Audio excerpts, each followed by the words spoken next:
Bharatiya Janata party British party అంటా ఉన్నారు. రేవంత్ రెడ్డి గారు బహుశా కాంగ్రెస్ పార్టీ అనబోయి బీజేపీని అన్నట్టుగా కనపడతా ఉన్నది. వారికి చరిత్ర తెలుసో తెలియదు, ఎందుకంటే ఈ మధ్యనే కొత్తగా కాంగ్రెస్ పార్టీలో చేరారు కాబట్టి బహుశా చరిత్ర మర్చిపోయి ఉంటారు.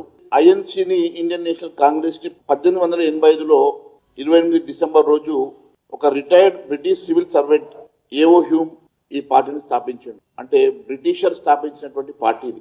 దాన్ని క్రమేగా ఐఎన్సీ పోయి ఇస్లామిక్ నేషనల్ కాంగ్రెస్ గా మార్చారు.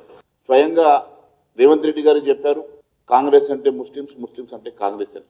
ఈరోజు భారతీయ జనతా పార్టీ మీద మాట్లాడే కనీస నైతిక హక్కు కూడా రేవంత్ రెడ్డి గారికి కానీ కాంగ్రెస్ పార్టీ నాయకులకు లేదు.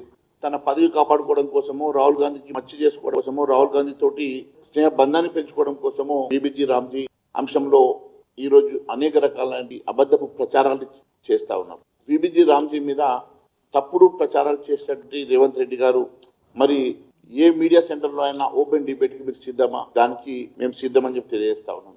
అసెంబ్లీలో కూడా ఈ అంశం మీద మాట్లాడేటప్పుడు అనేక సార్లు మైక్ కట్ చేసి మా వర్షన్ బయటకు రాకుండా అనేక ప్రయత్నం చేసినటువంటి మీరు వికసిత్ భారత్ జీ రామ్జీ అర్థం చేసుకోవడానికి మీరు ఒక చిన్న ఉదాహరణ.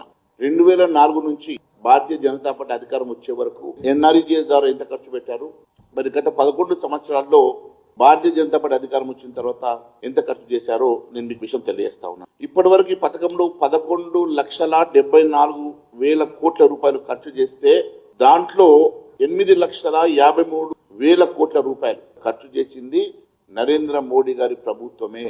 అంటే గత 10 సంవత్సరాలు కాంగ్రెస్ పాలనలో ఖర్చైన దానికి 3 అంతలు గత 11 సంవత్సరాల్లో నరేంద్ర మోడీ గారి ప్రభుత్వం ఖర్చు చేసింది అనేది వాస్తవం కాదా అని అడుగుతున్నాను. ఇప్పుడు కూడా భారతీయ జనతా పార్టీ ఏ కార్యక్రమంలో కానీ సంక్షేమ కార్యక్రమానికి నరేంద్ర మోడీ గారి పేరు ఎప్పుడు పెట్టుకోలేదు. గ్రామీణ ఆవాస్ యోజన మీరు ఇందిరా ఆవాస్ యోజనగా మార్చుకున్నారు. గ్రామీణ విద్యుదీకరణ యోజన దాన్ని రాజీవ్ గాంధీ గ్రామీణ విద్యుదీకరణ యోజనగా మార్చుకున్నారు. ఖేల్ రత్న అవార్డు దాన్ని రాజీవ్ గాంధీ ఖేల్ రత్నగా మార్చుకున్నారు. సుమారు 600 ప్రభుత్వ సంస్థలకు గాంధీ పేరు పెట్టుకున్నటువంటి సంస్కారం కాంగ్రెస్ పార్టీ.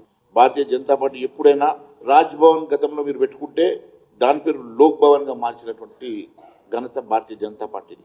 రాజ్ పథ్ ని కర్తవ్య పథ్ గా మార్చినటువంటి చరిత్ర భారతీయ జనతా పార్టీది. రేస్ కోర్స్ రోడ్ ఉంటే దాన్ని లోక్ కళ్యాణ్ మార్గం మార్చినటువంటి ఘనత భారతీయ జనతా పార్టీది.